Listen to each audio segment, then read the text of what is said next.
Okay, welcome everyone. This is our traditional every 4 years 2020 presidential election. It's set for it will be November 3rd, 2020 will be the election this year. And we will be going through a series of charts, the individual candidates and the solar return charts for the United States and the solar return charts for the candidates, along with the election day chart, and we'll be able to see the cosmic patterns as they are set up. And I think it's a very complex election year for reasons, and I'll put the chart up in a minute. But I just want to say that let's put the first chart up. This is a mundane astrology, and mundane is very different. You know, there's natal astrology, there's mundane astrology, horary, electional, transits, or predictive astrology. And in mundane astrology, it really takes it. You have to wear a different hat. And I wrote a poem kind of saying, because you have to try to be really impartial. Everybody has a predisposition and will say a favor a certain line of thought. And I always love we'll say the Jeffersonian thought and the founding, and we'll say a life, liberty, and the pursuit of happiness. So I have that predisposition, but when I do this charts and stuff, I have to, and I wrote a poem called "Let the Stars Do the Talking," and this is a reminder when I do mundane astrology that I have to be impartial. I have to let the charts tell me what's happening and what is the cosmic patterns being set up. So let the stars do the talking, knowing that the sun brings the day and the stars above show the way, shining bright throughout the night, talking to us with true insight. Patterns take form in mysterious shapes, providing truth and telling our fate. And so I kind of remind myself of that. In fact, I'm trying to put together a book that's called Let the Stars Do the Talking. It'll be on mundane astrology. Wendy and I have done 3 or 4 talks on it, and I'm going to try to put them all together. That's a project I hope to have done by the end of the year. No, that's an important one because we have a process, and being engineers, we like processes in our analysis. Next slide. So basically, as I said, as a preamble to this presentation, is that I'm going to be right up front what my prediction is, and I did this at the meeting also, and because I thought it's important to really say here's what my conclusion was, and then from there I will develop it and show why I believe this was happening. So my interpretations of the cosmic indicators and stars leads me to predict that Donald Trump will win a fair and honest election, and I'll elaborate on that. His election day stars and solar returns show this in his re-election as president. Now, this election, as we know, has been very complicated. We're still having judicial rulings on the way the mail-in voting is going, and absentee ballots too are going to be cast and counted. So we not only had the complication of the pandemic, we had recent changes to a lot of voting rules allowing the unsolicited mail-in voting. And it's not the solicited absentee ballots. I've done that too. You have to request them. You have to, I used to have to pick them up and get a number with them and have your signature on record, and then you turned them in. But there's a signature and there's usually a number associated with a absentee ballot, whereas the new mail-in voting system they want to do is universal, unsolicited. There's even fights over whether you even have to sign them. There was a recent one, and being a mundane astrology, you have to file not only the political, but also judicial rulings to try to put it all together, and look at the aspects that are happening. There's a lot of them. So this could all cloud the election day. And I call it a human introduced variable. So I'm hoping that they get it all cleaned up and that the mail-in voting doesn't cause a lot of delays. I think on election day, the Mercury is retrograde. On the 3rd, it goes stationary direct that evening, and then it's full direct by the 4th. So I think we'll have a result. There's 3 scenarios, but I believe by the 4th, we should know it. There's a high probability, I would say an 80% that we're going to know. We get into the other scenarios, then it gets more complicated. And also the voter rolls have not been maintained or updated and have numerous inaccuracies. I watched somebody called Viva Frey, and he's actually a Canadian lawyer, and he gets into all this with this another lawyer named Mr. Barnes from Las Vegas. And you learn so much about the law and everything that's going on. So there is a lot of things about the voting rolls. There's so many dead people on it still. I mean, and I've been hearing things that California is already mailing out 110% of the number of voters there are in California. So this is when you get usually about 60% of the voting rolls vote, and you have 110% of the voting going out, it could cause inaccuracies. But again, being a mundane, I saw a recent report, Wisconsin has already had 700,000 ballots cast by today. 600,000 of them were at the ballot, on the ballot machine. So, and only 100,000, 120,000 were mail-in. So I think people have really taken to heart, I want to be sure my vote counts. Next slide. That's a background. That's what mundane astrologers introducing the candidates. I want to go through each of the candidates because to get to this point, every candidate and every president has had a very strong cosmically, we'll say, preordained chart. You can see the strengths in all their charts. And there was something there that was triggered. I mean, the patterns are there. They were either triggered by cycles or by transits that at that time that they would become not only a candidate, and there can only be one each election, or the president of the United States. Next slide. Okay. So we have the Republican charts, natal charts. I'm starting with the president of the United States, Donald J. Trump. Very powerful, and again, a very cosmically structured chart. Yeah, I always start my analysis with the sun, the moon, and the ascendant and the ruler of the chart. As you can see, the sun is in Gemini, conjunct the North Node, conjunct Uranus in the 10th house. In a natal chart, the 10th house is the house of recognition, power, authority, and position. You can see when the sun's there, it is usually a very good augur that you are going to receive recognition. But even more significant in his chart, his natal birth chart, and this was conveyed at a talk about 4 years ago by Jim Cummins, who is a Florida mundane astrologer who I hold in very good regard. He's well known and he studied under some of the best astrologers. He said that whenever luminaries are tied in or conjunct to, especially conjunct to the moon nodes, and these are positions where the moon crosses we'll say the orbital path of the Earth, that it is a special birth. It is somebody with a cosmic mission and a soul mission to be completed. Donald Trump not only had his North Node conjunct his sun in Gemini in the 10th house, he has his moon and Sagittarius in the 4th house. They're in oppositions, but as the cosmobiologists say, opposition squares and conjunctions are the things that make you strong and promote soul and spirit growth. So he has been a very, we'll say, dynamic soul with his powerful, and he's had a balancing act between the moon, his subconscious personal, and the South Node. The South Node is also what you bring in to your this present life. It's like, okay, if you believe in past life astrology, and I believe in the immortality of the soul, it showed that he, in his past life, he was quite a freewheeling, independent soul even then, and quite dynamic. But I think what he did is to get to this point, he must have did some good things through his dynamic personality to gain the position that he has, both as a very successful contractor and builder, and then a very successful movie career, and then, of course, president of the United States. He also has a very powerful 11th house. I'm going to speed it up because I got so much to cover. We have about 55 slides.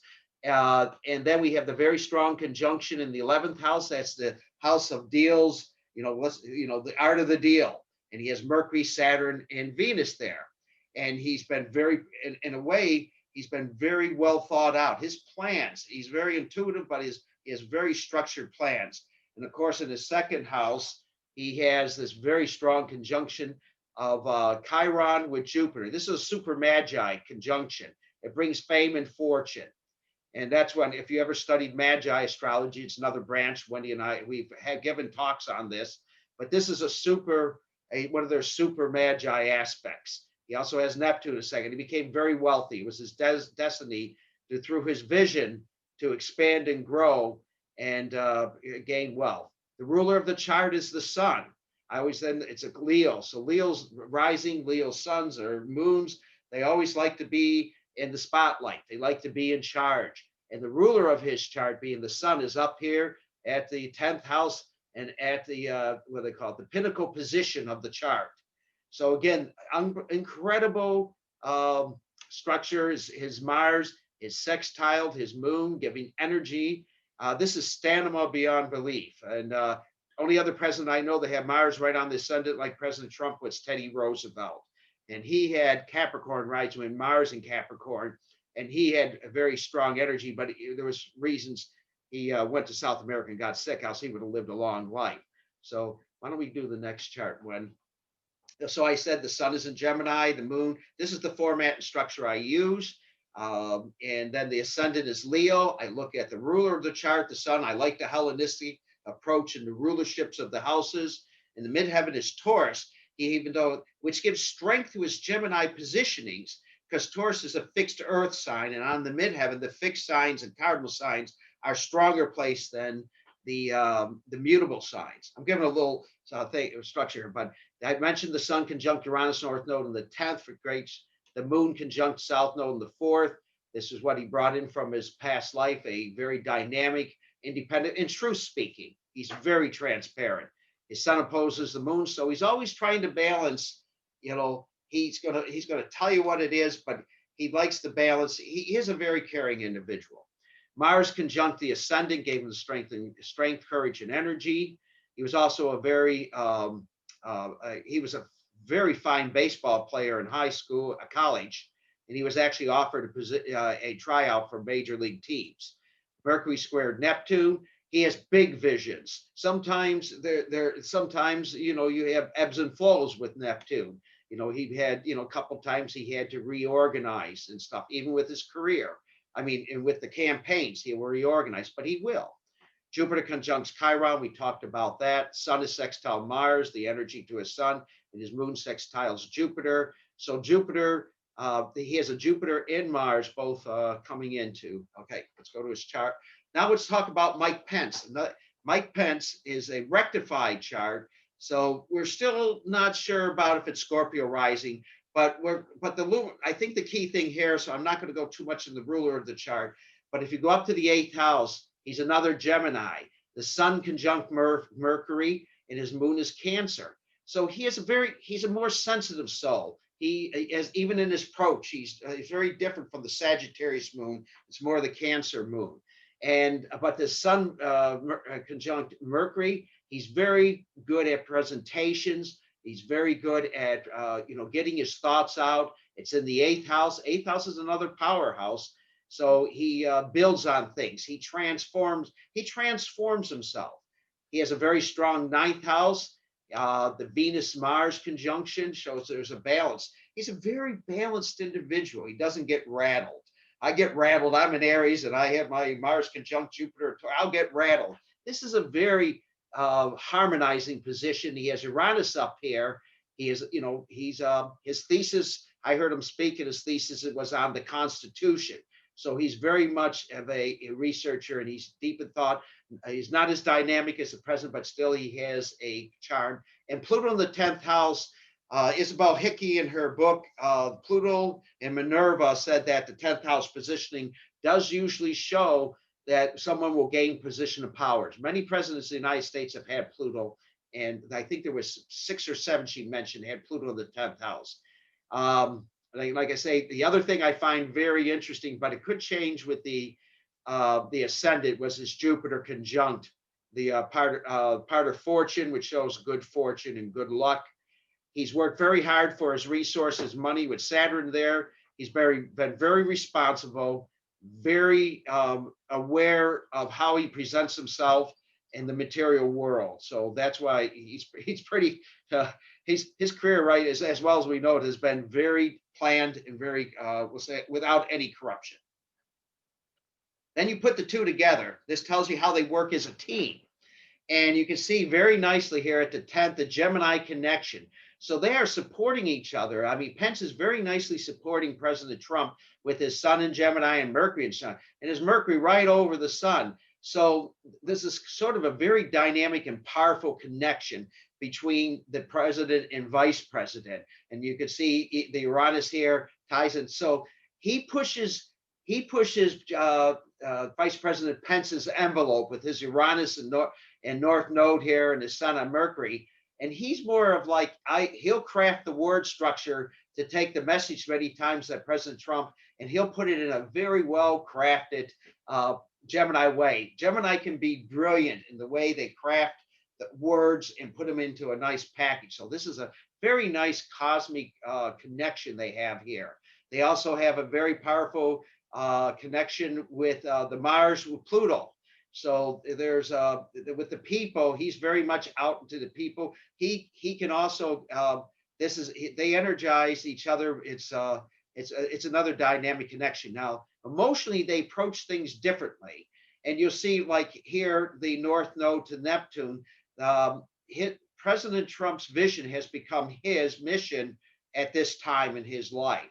There was something I saw that there was, like I say, the moon and Mercury align here. So what President Trump is trying to communicate is conveyed through the emotional structure of the pets. Now they do have a different emotional makeup, and they do have some variances in the way they approach things. Let's do the next, wait, right here.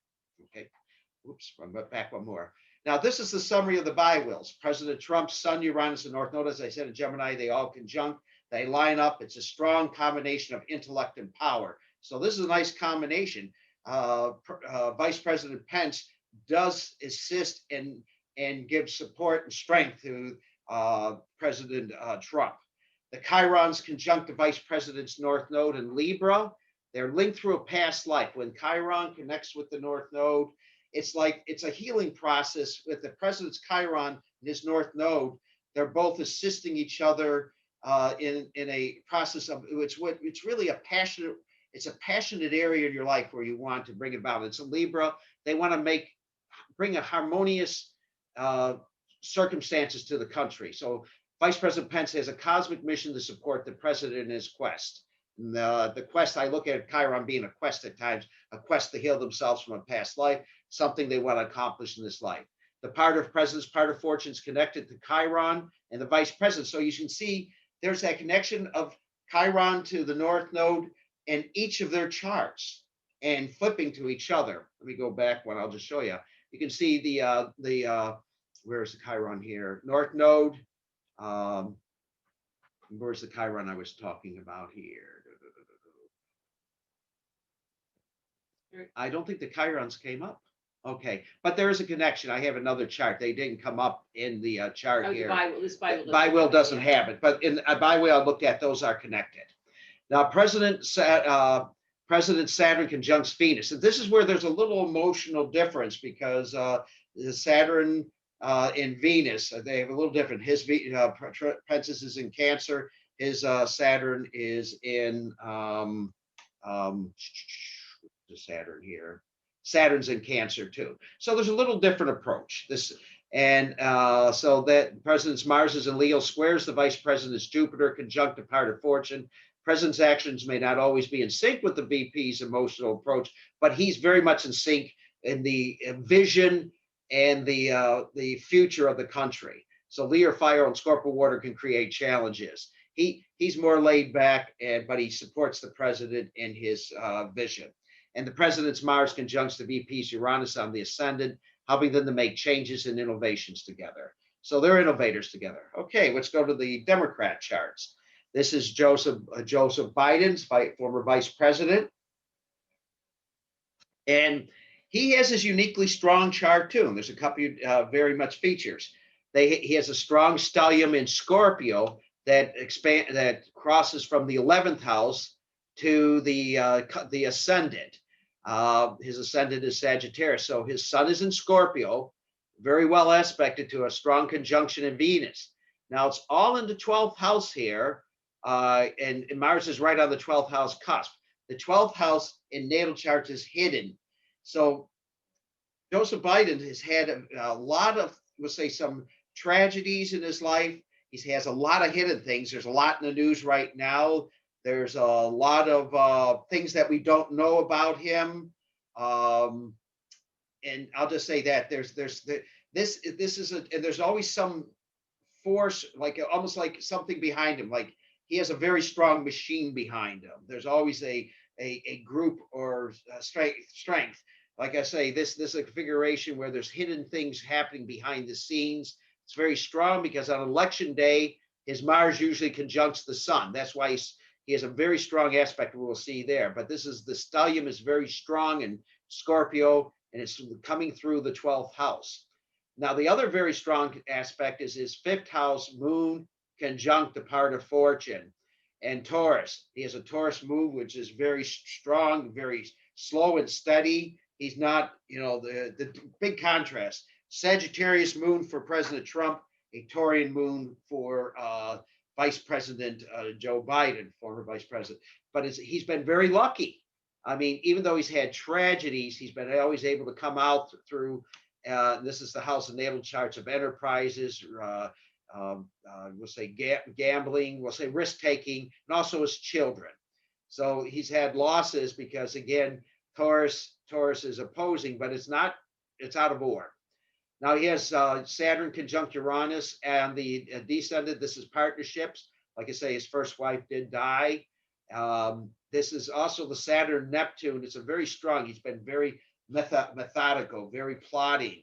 He's not a great innovator or a great, creator of new ideas, because the Uranus is the creator of new ideas. This is retrograde. Saturn's retrograding and applying towards this. So there's restrictions here, we'll say, but it's very powerful. But it's not going to be an innovator and a creator. It gives power to what he plans. He plans and cooks up here in the 12th house. So it's very, very strong in assisting that. Now Jupiter's up here in the 8th, very strong for, this is other people's possessions, and he's gained by marriage. He's gained by his associations, and the Pluto is the groups of people, large groups of people. On his 10th house, it's ruled by Mercury, which is here in the 12th house, and he has Neptune in the 10th house. His vision has always been for power.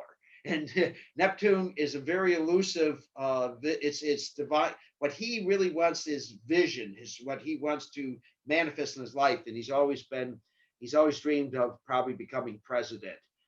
He has a North Node at 29 degrees, which is significant in the 9th house. Academically, he did have, we'll say, he did finish law school and stuff, but he did have some, we'll say, interesting things occur in his university career. He was actually expelled for plagiarism. He got himself reinstated in Syracuse Law School. But I mean, but he was fortunate, again, the North Node, the Chiron, because he was able to be readmitted into the law school after, that type of incident. But I won't go further into that. But it's very strong. This powerful stellium. Scorpio is such a strong sign. And Moon in Taurus is the exaltation. So he has a very powerful sun combination with the exaltation of the moon and with the part of fortune, and a very strong. Saturn is the architecture. Uranus is the builder. They're together. So he's been plotting through the years, 47 years of politics. Okay. And I already went through all this. The moon conjunct. He has Jupiter trining his 12th house stellium. That's another very powerful thing. He has his Jupiter here in the 8th house, giving strength at 25 degrees to his sun, Venus, and Mars. So this is a very powerful chart, and but it's powerful in many ways. Scorpio can fly like the eagle and sting like the scorpion. So it's this is very powerful. Okay, and Pluto squared Mars also brings a lot of turbulence. Mars being the energy, passions, and Pluto with people. So he's had a lot of ups and downs in his life, and I already talked about these other two. There's Kamala Harris, Senator Kamala Harris from California. Her chart also has some very much strengths. Like I say, the first thing I start with the sun. The sun is in Libra. It's an out of sign conjunction with Mercury, which is kind of interesting because sometimes her Scorpio Mercury can be very, very sharp. And it's propelled by, even though she wants to balance, this Libra always wants the balance thing, Mercury and Scorpio can be very sharp tongued. They can, their words can sting. Say so. This is an interesting combination of the Sun and Mercury. She has a very strong fourth house, Pluto with Venus. Pluto is how you relate to large groups of people. He's been lucky and fortunate. He's had a lot of fortune. He's gained great power from working with the state.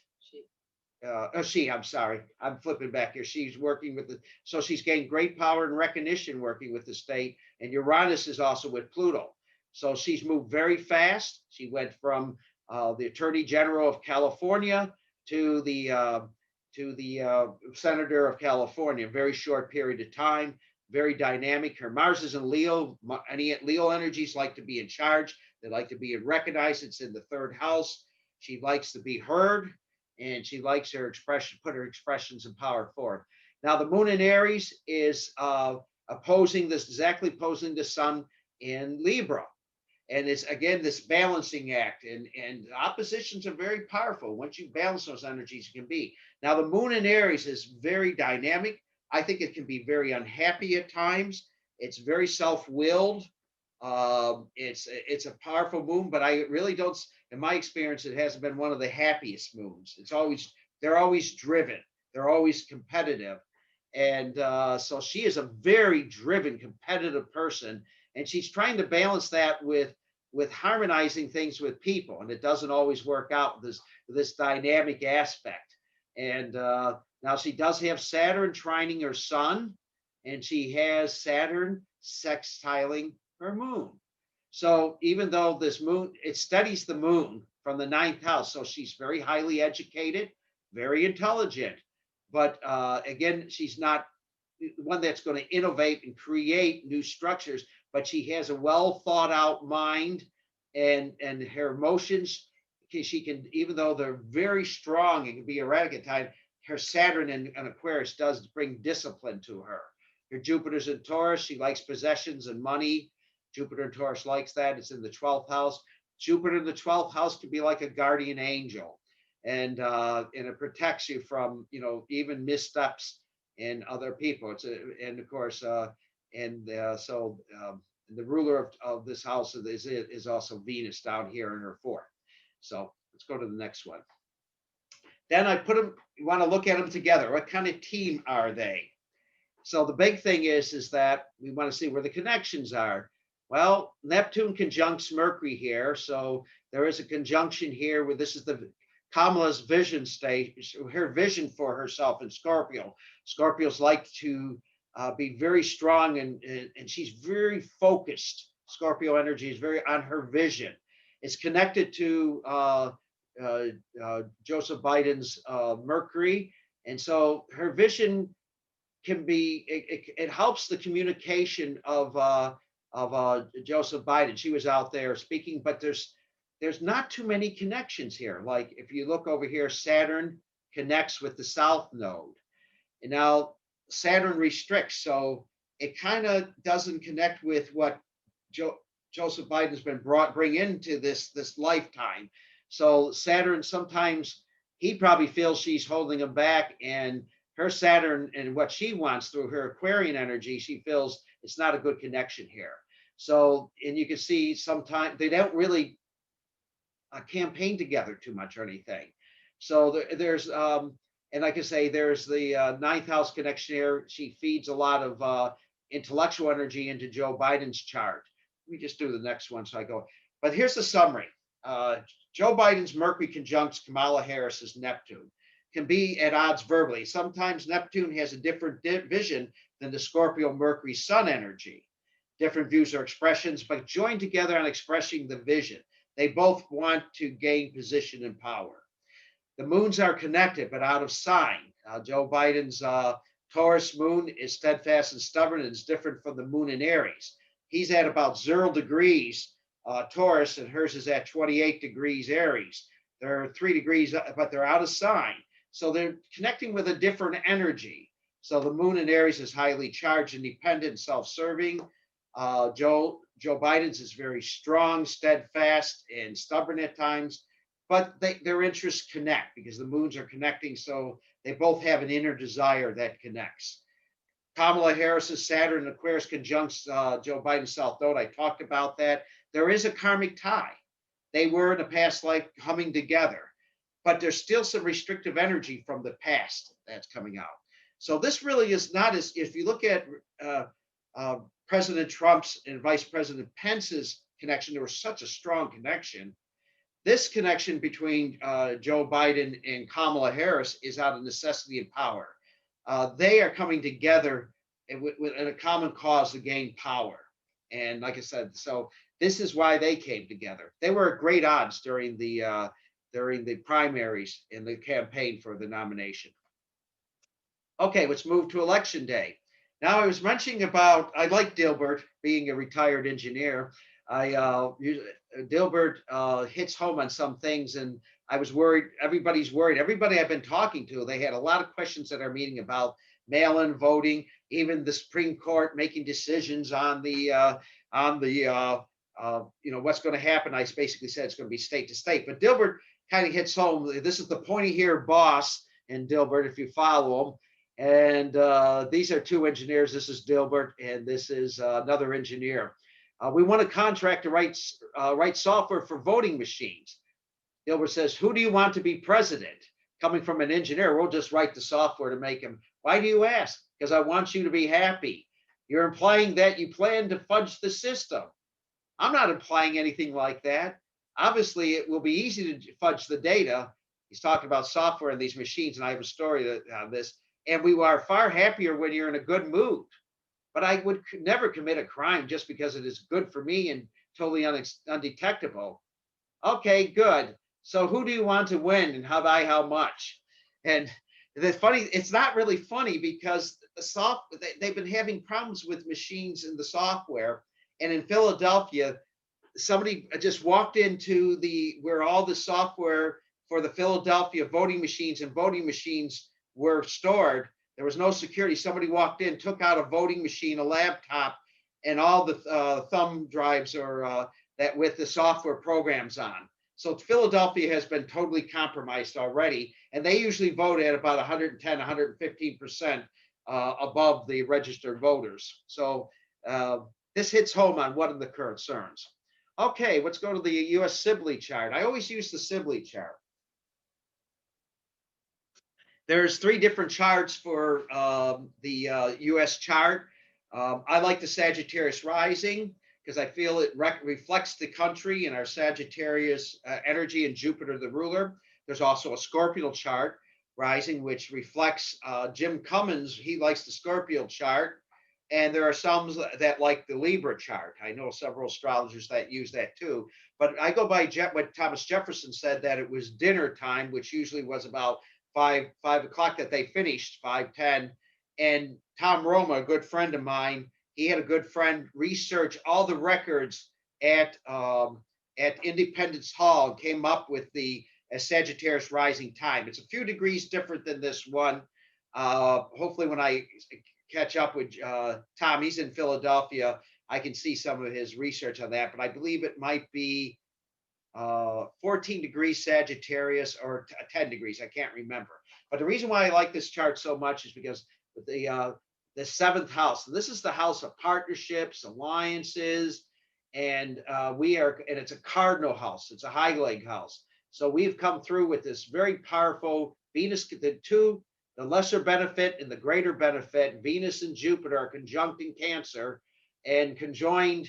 It's loosely, but they're conjoined with the sun, giving great power to our Cancer birth. And Mars and Gemini in the 7th house also fuels the mind and the energy of the country. And it gives a lot of energy through the intellectual sign. And the planet of the higher will and higher mind is in Gemini in the 6th.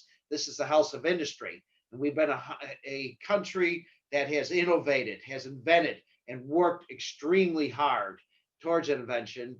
Also, the Mercury in the 8th house, it's again deals with the collective resources, and we have worked very hard. It's been our mission to develop a great collective resources of the 8th house. The 9th house, this is the house in a mundane chart of higher universities, higher thought, and also immigration and courts and things like that. And Neptune there shows that people have want to come to this country. We've been a country of immigrants. We also have a vision for higher education and development. So this is why, and Saturn in the 10th brings great responsibility. And when you're a world leader, like our seventh house, it brings great responsibility, and you have, and also a need to step up to it. And we've always been in that Saturn Libra. This is the exaltation of Saturn. We have Moon in Aquarius. This also feeds our innovation, invention. It's in the third house of media and in communications and transportations. We are innovative there. And Pluto in Capricorn is it's the masses and groups. We have brought great wealth to all the people that have come to this country. It's been very prosperous. Okay, now the next thing I looked at was the election day sunrise chart, because now Tom Roma, my good friend, he takes the first day that we'll say election starts in various sites and states. Now I just said, well, what am I going to do for this? I'm just going to take the sunrise chart. I know some polls may have opened before that, but that's when we go from a night chart to a daylight chart. And so I said, let the light of the day shine on the election. So I took this chart, and I'm just going to use this aspect, but this happened at 6:42:38. Wendy calculated all this and got the exact sunrise chart. So I'm just using this, and it does fit very well because you see this very strong fifth house. And this is the people, the energizing of the people in election. We're going to have a huge turnout on election day, on the 3rd. There's going to be a great media coverage. And this all these planets in the Capricorn are the deep state media. And even right now, the way we're facing censorship and restriction, that's in the 3rd house. So I think we're going to see it's going to be a great to do. But I think like they said, they're not even going to announce the results until everything comes in. There's several media stations. So there's the Saturn-Pluto conjunction and Jupiter-Pluto. But see, the Jupiter-Pluto also shows there's going to be a great turnout because the people are going to want to know what's going on. So this also, I like the way this, we'll say sunrise chart showing the need for communications and the need to know, along with a great turnout of people. And also the 8th house shows that the most important thing I think is going to come down the line is the economy, taxes, people's wealth, and what is the plans for our wealth and taxes, and also the economy. Gemini is like what is going to be our thoughts for the economy and stuff. The other big thing in this chart, which I read, is that Venus in the 11th house in mundane astrology. The 11th house is the house of the legislature. Venus is what you value. It also shows where you have great interest, and there's going to be great interest and value in the congressional races. It's going to have a significant indication. This is, how the election day is going to turn out. So there's going to be a lot of that. The Mercury is retrograde in the 12th house. So we're not going to know the results the 3rd. I think it's when Mercury goes direct and moves into a different positioning that we're going to know, most likely on the 4th. But there's other scenarios. Mars goes direct on the 13th of November. We have a retrograde Mars. That could be another scenario where when Mars goes direct, we know, and all the ballots are counted. There's also 2 other days. December 6th is when December 6th, I believe it is. It's later on, I have it, is when the Electoral College meets. And then, no, December 12th. And then January 3rd is when it finalizes its votes. Those are also significant, and I'll get into that too. Let's go on. This is why I just said I used the sunrise chart. The rising sun shines on the day. I talked about Jupiter, Saturn, and Capricorn in the 3rd. That represents all this. The structure of the country, the future of the country is at stake. Are we going to continue to be a constitutional free republic based on democratic principles, or are we going to move towards more control by the state, represented by Jupiter, Saturn, and Pluto in the 3rd house? It's considerable, but it's going to be considerable active and strong communications throughout the day. It's going to be the talk of the town. I like old cliches. Mars, Chiron, and the part of fortune are together in Aries in the 5th house. I said As I said, great enthusiastic and voter turnout. The North Node, which shows what is our most important mission, and is the undercurrent. The moon is the undercurrent. Is the economy, money, and taxes of the eighth house are going to be important. That's going to be really on the minds of the voters. They may not always express it, but that's going to be on the mind of the voters. Mercury in Libra, as I said, is retrograde. It goes direct the next day. We're going to have a delay in the results. Venus in Libra in the 11th house of legislature, I said it's going to be high value. Okay, and then I took the U.S. Sibley chart, and I always like doing biwheels, and I like because the sunrise chart is the transits of the day. So I said, how does the transits of the day connect to the U.S. Sibley chart?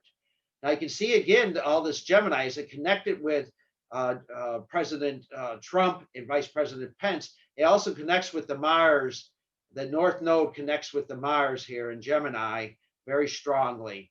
We also see Venus up here at in the 10th house, connecting between the midpoint of the midheaven and and Saturn. So there's going to be a lot. There's a lot of power and the future of the country at stake. You can see here Saturn is very connected. We're getting to a Pluto return, so it's in the second house. And the second house is the house of the resources of the country. So this election is going to affect the resources of the country in one way or the other. Is it going to be very business oriented, or is it going to be very government oriented? So there's conflicting here again. Saturn, the structure. Pluto will say the high finance and business structure of the country, the natural. And see, Pluto is, but Jupiter conjuncts Pluto in this election day chart, and I go a little bit more into that. So I better move faster. But basically, this is a cosmic election. Transiting Jupiter, Saturn, Pluto is opposing the U.S. natal sun and part of fortune. That was one I forgot to show here. Very important. This big transiting conjunction is opposing the Sun, Mercury, and part of fortune in the country. So the future of the country is definitely at stake in this election, which way we go. And the Constitution, it says, and also it means the Constitution's framework and the meanings are being challenged because that's the founding. Now, Mars in Aries and Uranus in Taurus is transiting the fifth house. People are energized. So we're having both charts show this energizing of the voters. And it's dramatic how many people are already voting in Wisconsin and a few other states. Transiting Moon, part of fortune, North Node interact with the U.S. NATO, Uranus, and Mars. People are energized. So if you look at the Uranus and Mars, where's Uranus and Mars in here? Oh, Uranus and Mars, you can see the connection, the Gemini connection, which I talked about. It's on the seventh house in the house of the, we'll say, in its treaties, negotiations, and stuff. So let's go with the bi-wheels for Donald Trump. You can see this is one of the charts I based my prediction on. You can see very much starting with the sun, it's cosmic aligned with the transiting planets and parts fortune and node on that day. We have, when he was born, he had the moon conjunct the North Node and Uranus. The North Node is exactly conjuncting Donald Trump's sun on this day. This isn't a cosmic alignment. This doesn't, it happened by chance. The moon is also connecting with the Uranus, and the part of fortune is also, it's loosely, but it's all connecting. The exact conjunction here is connecting with the Gemini energy. Also, the South Node is directly connecting again with his moon. This is a very cosmic event. Also, Venus is connecting and conjuncting the transit Venus with his Neptune. Another very good fortune to his vision. Let's see what else. Let me go to the next slide. So I said it's a cosmic conviction configuration occurs that recreates the birth destiny chart. The election day chart and stars align in President Trump's 10th house. The election day's transiting moon, North Node, and part of fortune are connected directly with the president's natal 10th house. Conjunction of the sun, Uranus, and North Node. This connects to the president's soul mission. President Trump so much. Transiting Venus, as I mentioned, conjuncts with Neptune. Neptune is your vision, your divine plan, and it's going to allow his vision to be manifested. This is what I see. The president's natal conjunction in Cancer aligned with the U.S. Natal sun of Mercury, Venus, and Saturn opposes transiting Jupiter, Saturn, and Pluto in Capricorn. This tends to align him with upholding the Constitution, because here again, it's the founding structure with the structure of all the planets that are happening. And Neptune trines Saturn, which gives structure and platform for his future. So now, Vice President Pence, he has also the connection with the North Node connecting directly with his Mercury. The Moon is connecting directly with his Sun, and so there's a nice connection between the luminaries. There's a North Node, so he's on mission. He also has the Cancer Sun connecting with his Neptune. It's a loose degree, but it is connecting between the midpoint of the Neptune and Jupiter. The midpoint, it's conjunct there. And his Venus in his chart of the sunrise is connecting with his North Node here. So there's a lot of nodal connections and the planetary connections. So Vice President Pence also has some, we'll say, cosmic connections happening with this. Okay, next. Let's do election day for former Vice President Joe Biden. And you can see, as I mentioned here, the transiting sun on election day usually connects with his Mars. That's why he does have a lot of energy and fortune on election day. It also connects loosely with his Mercury. So there's a Scorpio energy connection.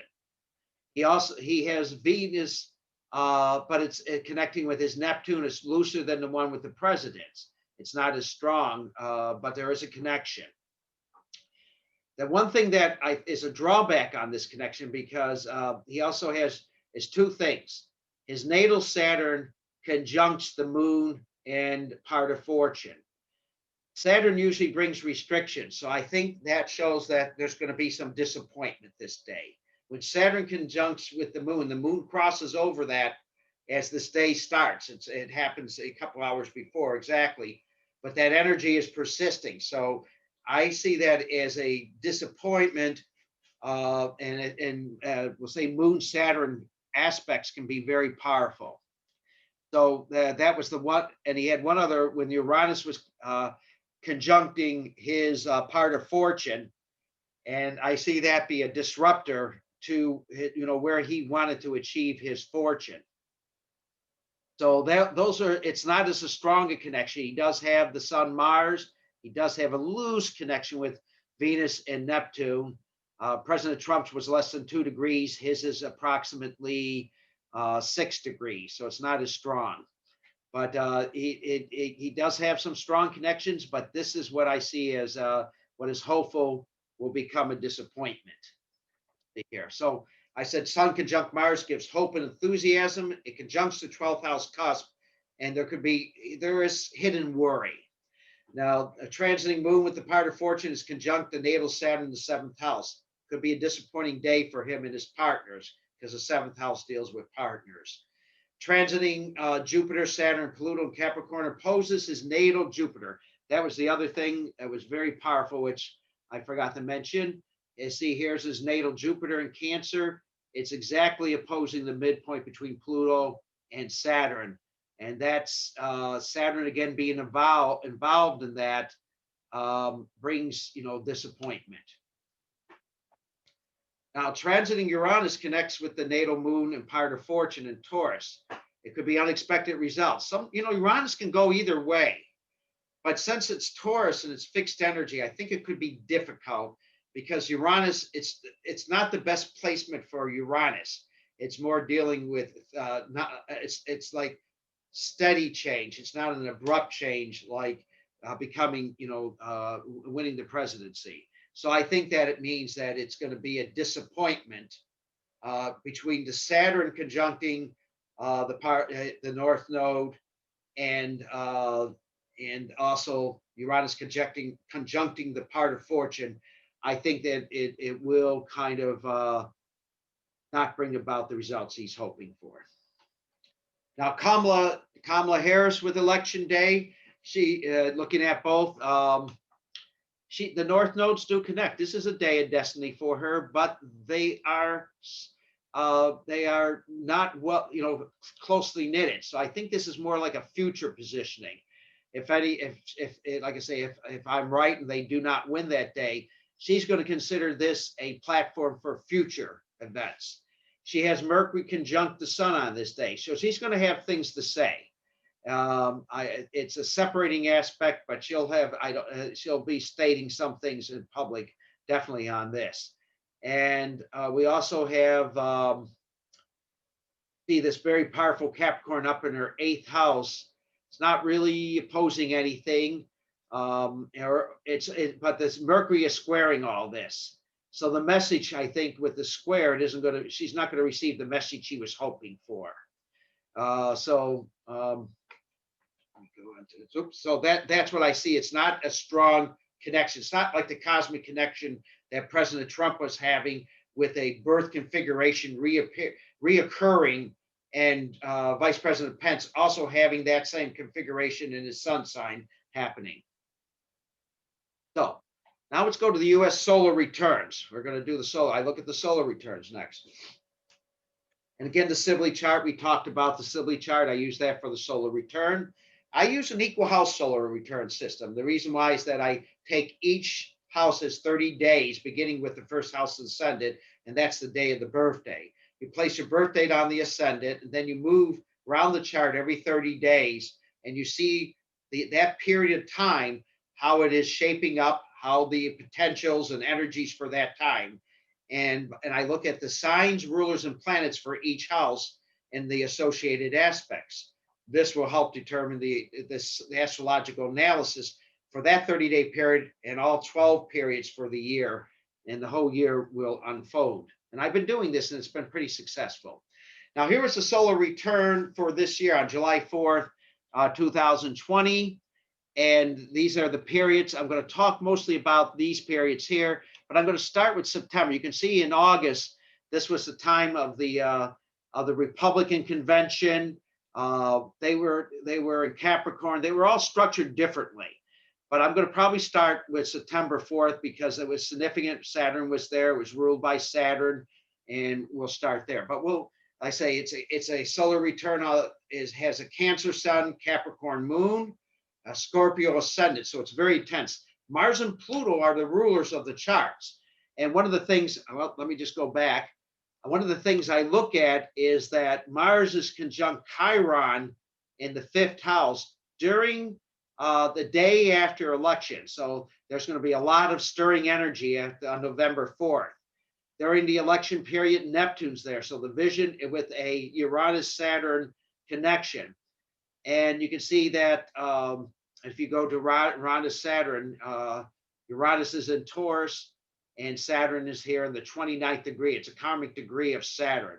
So there's a lot, again, everything shows it being a very significant karmic year and election for us. The key aspects of the sun conjunct Mercury in opposition to the moon. It's another opposition. We're seeing all those sun-moon oppositions that are occurring in these charts. How is the country going to balance the inner and the outer with the inner? Mars is conjunct Chiron. Chiron's, it's going to bring great energy. It's Mars and Chiron in Aries, and I'll talk about that. So this is a very charged, energetic time and year for the country. And Jupiter, Saturn, and Pluto are conjuncting Capricorn in the 2nd house. The future of our finances, our businesses. Look at how we've been hit by the pandemic. Our 2nd house, our resources, our monies, our pensions, everything are being affected. Stock markets. And the 5th house is usually the stock markets in the mundane chart, and they've been active up and down. We'll say the energy and independence of Mars in the 5th house is driving, and you can see Mars at 4 degrees is loosely squared the moon. So there's been a lot of dynamic interaction between, we'll say, the enterprises of the country and the money structure and framework of the country. And go to the next. So these were my predictions. I'm going to start in September here because we're running a little bit out of time. Of course, the conventions took place in the sun and stuff. But in September, I'm just going to go back. The country's communications are stymied by Capricorn's ruler. We've been seeing, as I said, the great timekeeper will come calling. So this was Saturn was in that second house. So or was that the third house? This is ruled by the third house. And let me just go back 1 second. And the ruler of the chart, remember, was Mars and Pluto. And Saturn, this is the period we're talking about right now. So Saturn with is the ruler of this period, and it is in that house. So it says here, the great timekeeper will come calling for karmic payment. Maybe further documents may come forth. Documents started to come out in the freedom of the press released from, I call them the overlords. We're seeing a lot of censoring happening right now between Twitter and Facebook. And a handful of corporations own most of the press outlets in this country. Other than the 5 tech lords, we have 5, I think 3 to 5 families owning most of the media in this country. Now in October, if we go back to October, I have to bounce back and forth here. I'll just go back quickly. Just again, so here's October 4th. It's ruled by Aquarius. I use Saturn. I use both the classical and modern. Saturn, Uranus. Saturn's in the third house of communications. So we're still seeing communications being restricted.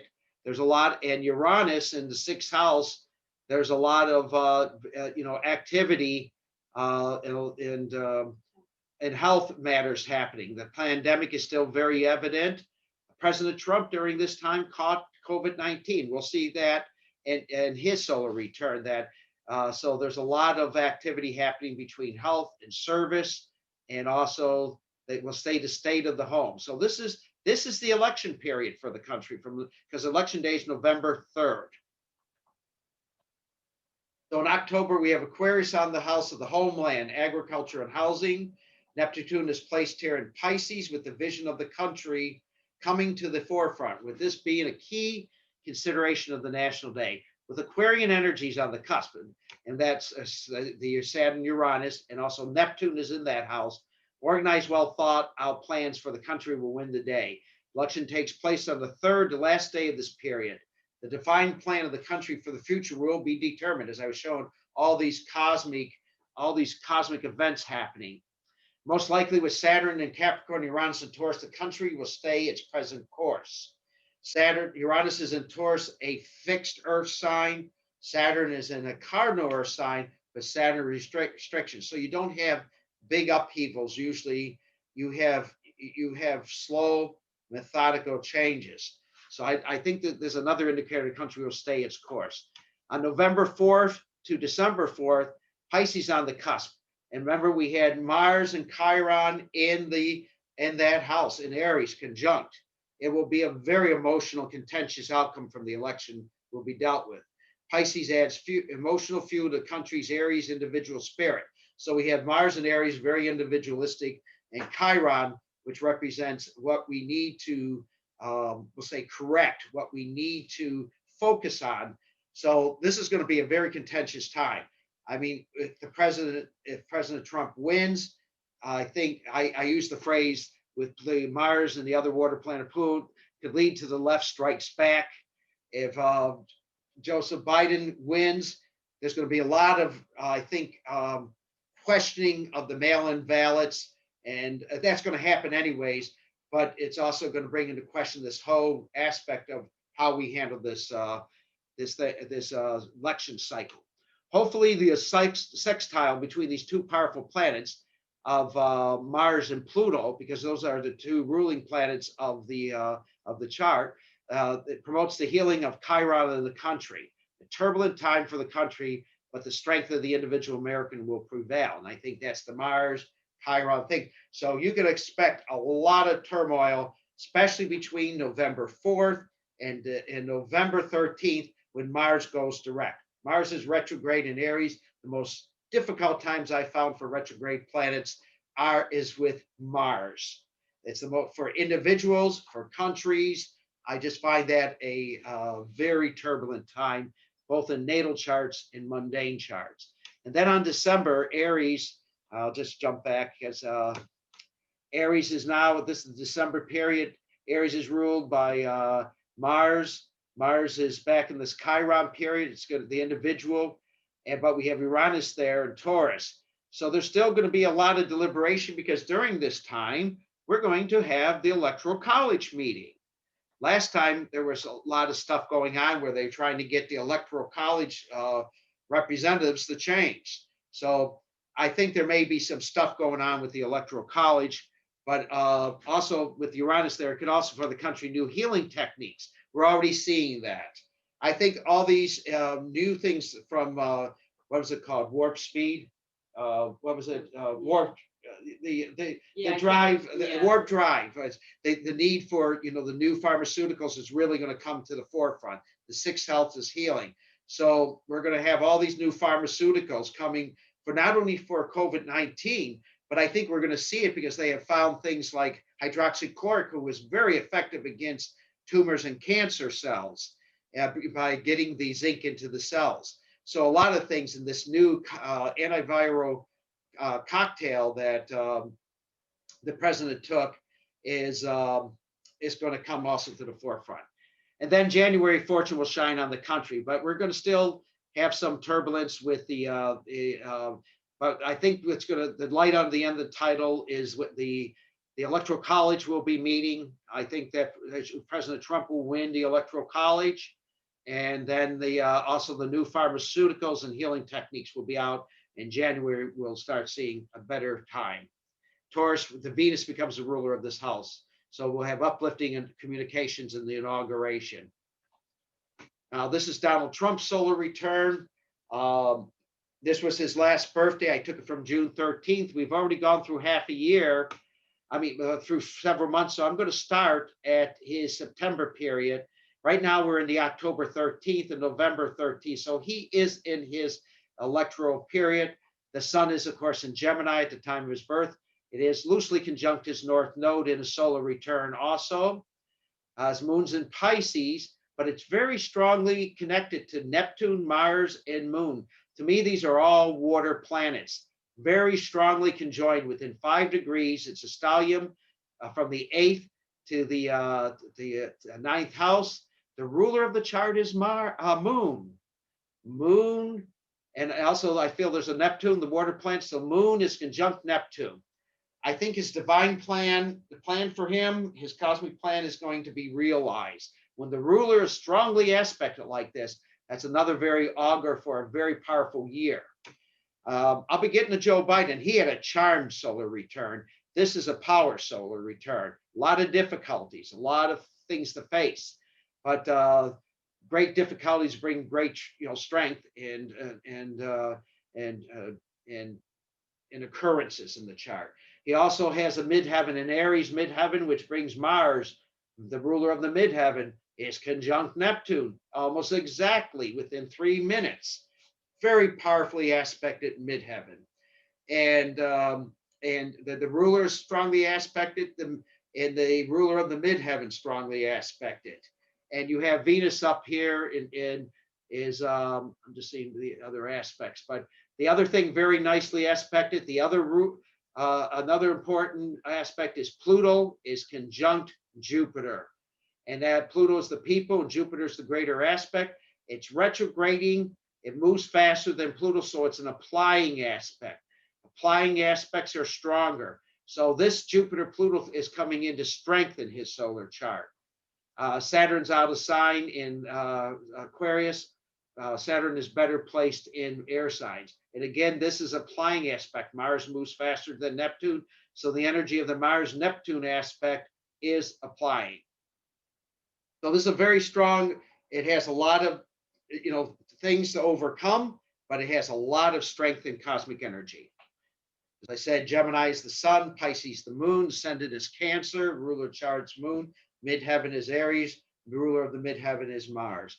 All planets are above the horizon. If you look back here, all the planets are above the horizon. That is before the world. He has also been nominated for 4 Nobel Peace Prizes. That is recognition by the world. Now, that isn't reported in the press, unfortunately, but he had his 4th Nobel Prize recommendation for maintaining peace and not they're all for different things. They have to be for a different thing. And so he said, so that's another thing showing with these very strong aspects of Mars, the energy to to his vision and plans, and Jupiter and Pluto conjunct here, showing the people and the greater fortune. I mean, yeah. Okay. Moon, Mars, and Neptune are conjunct. Chiron's conjunct to midheaven. That's another thing. So Chiron, it's an aspect that the Magi talk about, that he will be coming into the light. Also, again, Jupiter conjuncts Pluto. It's going to expand his connection to the people. Sun squared Moon, Mars, and Uranus. Now the Sun is squaring this Moon, Mars, and Uranus, which does bring lots of challenges. He's had challenges with his health. He's had challenges from all types of avenues, but he's had to overcome them. His ascendant opposes Jupiter and Pluto. Ascendant trines the moon. The moon sextiles Jupiter and Pluto. That's a very strong aspect. And Venus sextiles the midheaven and Chiron. But this moon sextiling, I just want to go back. The moon sextiling, this is at 25 degrees. It exactly sextiles as Jupiter. And of course, our good friend Dave Cochran of Vibrational Astrology, he says the closer the degrees, the stronger the aspect. And this solar return has the moon within 20 minutes of the Jupiter, and it has Mars and Neptune conjunct within 3 minutes. So these are very tight aspects for the President Trump. And so I said the strength of his solar return resides in the moon. Mars is a Neptune conjunction, which trines the U.S. natal Mercury, given the ability to passionately express his vision. The Sun is conjunct to North Node, tying into his soul destiny for the year. And they'll also show his soul contract is also, it's part of his soul contract, I believe. Now, Jupiter's the expansion also represents the Republicans. The Republicans are represented by Jupiter and Saturn by the Democrats. This I received from Jim Cummings, who received it from a very famous mundane astrologer, and I can't remember her name. It was a family of astrologers that used a special method, and they always looked at this Saturn-Jupiter connection also. I never got the method from Jim. It's sort of like it's a trade secret. So, but the economic growth of the country is recognized and will assist the president continue to serve the country. This is coupled with transits for election day on November 3rd, shows that he will win re-election to finish the cycle of his destiny. Okay, I better get rolling here. I talked about September. It was a rough period for him. It was ruled by Venus, but still he came through it, and he overcame COVID-19. It's because the ruler of this period was Venus. It was in good aspect. It was in the 11th house, the high leg house.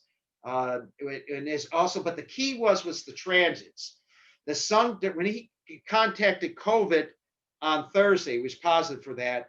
He had the Sun conjunct Chiron on Saturday or late Friday. And Chiron is again where you need to apply energy and heal. The Sun was healing his wound. And then when the Sun conjuncted Jupiter on Sunday, then that is the best transit one can have in the year. He had Jupiter conjunct his Sun on the 11th, bringing good fortune and speedy recovery. He bounced back. And of course, I think the medications that he developed under warp speed or warp drive, whatever the name of the program, speeded. But this was shown by the transits of this day of the Sun to Chiron and then Jupiter. The stars always tell you. And this solar return period, Venus is sextile the midheaven, and Chiron is conjunct to midheaven in Aries. Wounds are healed and position is enhanced. Also, more documentation is released to bring Aryan light to transparency. Aries energy likes to see the truth. They want to know it. I want the truth. You know, that from the old Jack Nicholson movie. It may hurt, but the truth will set you free. Now, this is the period that the president is in now. Is it what day is today? The 15th. Yeah, so we're in it. Mars, it gets so intense into these readings, you have to check on things. So Mars, Pluto are the co-ruler of this period. Mars is exactly conjunct Neptune in the 8th. That's the exact conjunction I was showing within 3 minutes. which is the president's solar return time period for the inauguration. So the planets that rule this period for the election are placed in a solar return chart for the inauguration. So they're one's feeding the other. And so it's a powerful aspects for this period. The president's supporters, Pluto, come out in large number to vote, which gives energy to the president winning the election. This is the Jupiter-Pluto conjunction. Mars is connecting with Neptune and helps to manifest the destiny. I'm just going to go back quickly and just show that. See, this is the period he's in right now, Mars-Pluto. Here's Pluto conjunct Jupiter, Mars conjunct Neptune. It's ruling this planet in the fifth house. So it shows with Pluto conjunct Jupiter, the voters are going to, his supporters are going to come out. Okay. Let's go to this. This is the period I was talking about. Yeah, I did this one. And then November, this is after the election. Now, Mars goes direct on the 13th. Everything is synchronistic. The cosmic timekeepers keep things. So with Sagittarius on the cusp, Jupiter rules this time period. So Jupiter and Pluto are conjunct during this time. I think even if there's contestments, it's going to wind up in favor of the president. Expansion of the partnerships and alliances, even if there are legal challenges to the president, he has good fortune with Pluto and Mars ruling it, and both highly aspected at this time. Then the period of December 13th to January 12th is a Saturn period. That's during the electoral colleges. I think that if there is any challenges, if it isn't known by the 4th, then the next date is when Mars goes direct on the 13th of November. And then on December 14th, I think it will be finalized by that, because on that day, the transiting sun conjuncts Joe Biden's south node. If and I'll show you in his chart, he's going to fight this. He's not going to give up. But I think it could last all the way. The other scenarios, I think the final date will be the 14th, because the electoral college is meeting. And it's going to have to, vote. And if it can't vote, it's going to go into the House of Representatives. The House of Representatives is a different scenario than most people realize. Now, it is controlled by the Democrats, but Nancy Pelosi would preside as acting president over if it goes into the House of Representatives. It's just as acting president for this. But it goes to the states. Each state gets one vote. Who has the most Congress people in that vote? Wyoming may only have 5 Congress people, but they get one vote, the same as California or anybody. 26 states right now are held by the Republicans, 23 by the Democrats, and 3 are tied. So right now with the 26 states, now I think that I don't know. I don't think it'll reach this, but if it did, it depends on how long Nancy Pelosi holds off and tries to push it past January 1st. It depends if they get advantage in the elections. But I think the 14th, and definitely by the 6th, but then the finalized votes on the 6th. But I think on December 14th, when the transiting sun conjuncts Joe Biden's south node, he's going to give up at that point. Again, because that's a cosmic connection. Okay, I got to pick this up. And then on the last period is on the cusp. It'll be renewed vision for the, okay, Joe Biden's solar return. This present solar return is I call it the charmed solar return. Just to start off, he has a moon right on his ascendant. He has the sun in Scorpio. It's conjunct a part of fortune. It's out of sign. But the really good aspect he has is the Venus conjunct Jupiter in his 4th house. He has essentially been able to stay at home and be leading, we'll say, the polls at this point. So he has a charm position from his home base and his structure. He also has Mars in the 2nd house at 0 degrees Scorpio, Mercury in Scorpio. So he has a 3 planets in Scorpio, giving him strength and resolvement, but Mercury isn't strongly aspected. So this isn't a strong time for his communications. Mercury is Neptune, but still Neptune, it's retrograde, so it is applying. So his message is getting across even though it's clouded. And I think, again, from his chart, I'll go through it, he has a lot of support mechanisms in place. And of course, he has Saturn and Pluto conjunct here with the South Node in the fifth house. He hasn't put much effort forth. He's campaigning at, we'll say, there's lids on most days, and so he hasn't had to campaign much because of this aspect of Jupiter and Venus. He's been very well aspected. Now, the thing about his chart is that I'm going to have to actually cast his new chart for follow on, but I'm just going to start here in September on the readings. But and then October, he hasn't quite hit the period, the 12th house period ruled by the sun that will rule him. But let's go on. Sun in Scorpio's Virgo moon, Virgo ascendant. So there's a lot of Mercury in this chart. In the midheaven Gemini. So Mercury plays predominant in this chart. It's not strongly aspected. I look to the rulers of the chart. There's not too many aspects. The one he has is to his Neptune. It's a 4-degree separation on that aspect. So and I don't think there was any other aspects to it. Saturn is also sextile, but it's also a 4 to 5 degree separation. So moon squared Uranus, that brings a lot of emotional ups and downs and challenges to his emotions. Venus conjuncts Jupiter in the fourth. Like I said, he's been able to have a very charmed existence to stay at home most of this period. Saturn conjuncts Pluto in the fifth. That's the house of enterprise. So he's let other people do his enterprising. Mercury trine Neptune. He's trying to get his vision statement out, and Mercury is the ruler. It does sextile Saturn. It's very well crafted. Like I say, Saturn will bring form. Everything he states and does is a very structured messaging. The moon sextile Mars, that gives energy to his inner side and his motions. Like I say, these are strong aspects for this solar return. And the sun sextiles Pluto. He won the nomination. He won it in a very interesting way. He hasn't had to work very hard for it. The conjunctions of Jupiter and Venus and the moon sextile Mars and sun sextile Pluto really helped him to be where he is right now. It's an excellent solar return. He has several fortunate aspects, allowed him to campaign very little. He has very good polling. The Venus, as I said, in the fourth house allowed him to operate at home. He's very protected by this solar return. Saturn conjunct Pluto in the fifth has allowed him to be secluded and separate from people and have people work for him that are separate. Mercury is trine Neptune in the third, has provided a platform for his message to get it out. In person, Neptune sometimes clouds his speaking, but his message gets out there. He has probably $2 or $3 billion to help him get that out.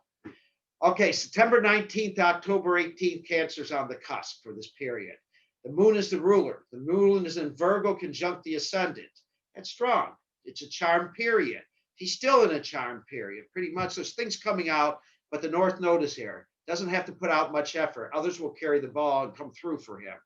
Then in the final period of his election, Leo's on the 12th house cups. Now that's sort of fortunate, but that's the sun is the period. It has the sun as the ruler in the third. Will have to step forward and communicate his ideas. He's going to have to pick it up. You're going to see a push between the 19th, especially in the third. And he has to communicate his own ideas. He's going to have to pick it up with the sun. The sun requires you to have to, put forth your efforts in both the natal chart and also mundane charts and solar returns. Now, he has another birthday. Now, the election's going to take place. I feel President Donald Trump's charts were much stronger. He has a strong one. But what it shows here, even though Mars goes direct on the 13th, and he's under this moon and sun in the third house, he may not throw in the towel. It may be very evident that President Trump has won enough states to win the Electoral College, but there's going to be a lot of counting in the 10 states that have all this mail-in voting. There's 40 states that probably will know pretty much the result by the 4th. And a lot of those are red states. So we're going to know pretty much the red states. And then there's some states like Pennsylvania. I don't know if Pennsylvania will ever be counted. With what's already happened there in the primaries and with all this mail-in voting and in the election software for the voting machines being stolen, I don't know if Pennsylvania. So it's going to count on the other states, Wisconsin, Michigan, Ohio, Florida, in those main states. I think we're going to know Florida on the 4th. Florida has a very good election system with the IDs and everything. So this is his new solar return.